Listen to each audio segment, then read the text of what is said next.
ni Pangulong Bongbong Marcos ang bantang may kinontrata ng hitman si Vice President Sara Duterte para patayin ang Pangulo, ang First Lady at ang House Speaker. Hindi na raw hahantong sa drama kung sinagot na lang ng bise ang mga tanong tungkol sa kanyang confidential funds. Dahil naman sa death threat, dinoble ang seguridad ng Pangulo. Live mula sa Malacanang, nasa frontline balitang yan si Ria Fernandez.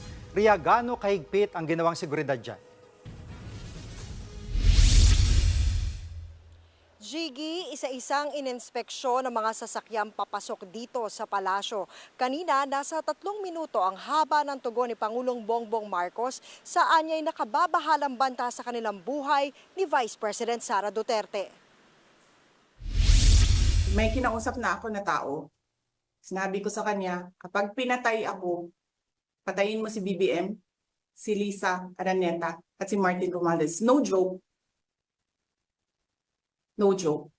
Ang pagbabantang yan ni Vice President Sara Duterte, hindi pinalampas ni Pangulong Bongbong Marcos. Kung ganun na lang kadali ang pagplano sa pagpatay ng isang presidente, paano pa kaya ang mga pangkaraniwan na mamamayan? Yung ganyang kriminal na pagtatangka ay hindi dapat pinapalampas. Yan ay aking papalagan. Ayon sa Pangulo, tungkulin niyang pangalagaan ng konstitusyon at ang mga batas ng bansa. Kaya hindi raw tamang pigilan ng mga halal ng bayan ang paghahanap ng katotohanan. Hindi na sanang hahantong sa ganitong drama kung sasakodin lamang ang mga lehitimong katanungan sa Senado at sa House of Representatives. Ang katotohanan ay hindi dapat itokhang. Imbis na diretsahang sagot, nililihis pa sa kwentong chicheria. Nag-ugat ang banta ni VP Sara nang tangkaing ilipat ang Chief of Staff niyang si Zuleika Lopez sa Women's Correctional Facility. Nakapiid si Lopez sa Kamara kaugnay ng investigasyon sa confidential funds ng opisina ng Bise. Giit ng Pangulo, 12 taon din siyang nanungkulan sa Kamara at Senado, kaya ginagalang niya ang independence nito. Kailangan manaig ang batas sa anumang sitwasyon, sino man ang tamaan. Kaya hindi ko hahayaan magtagumpay ang hangarin ng iba na hatakin ang buong bansa sa burak ng politika. Dahil sa death threat ni VP Sara, mas hinigpitan ang seguridad sa Malacanang. Isa-isang binusisi ang mga sasakyan pagpasok ng compound. In-adjust din ang protocol para sa kaligtasan ng Pangulo. I-double natin yung security ng President, lalo sa mga upcoming activities niya, mas iligting natin yung security.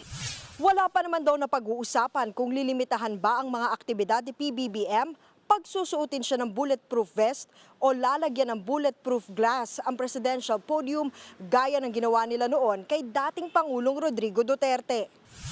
Unang sinabi ng Presidential Security Command na sineseryoso nila ang banta sa Pangulo at sa First Family. Itinuturing daw itong usapin ng national security. Nakikipag-ugnayan na sila sa mga law enforcement agency para matukoy at mapigilan ang anumang panganib sa Pangulo at sa First Family.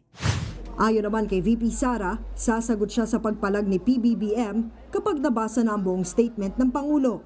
Papalagan ko din yung ginagawa nila sa akin. Diba? Pumalag nga yung buong bayan nung pinatay ng pamilya nila si Benigno Aquino Jr.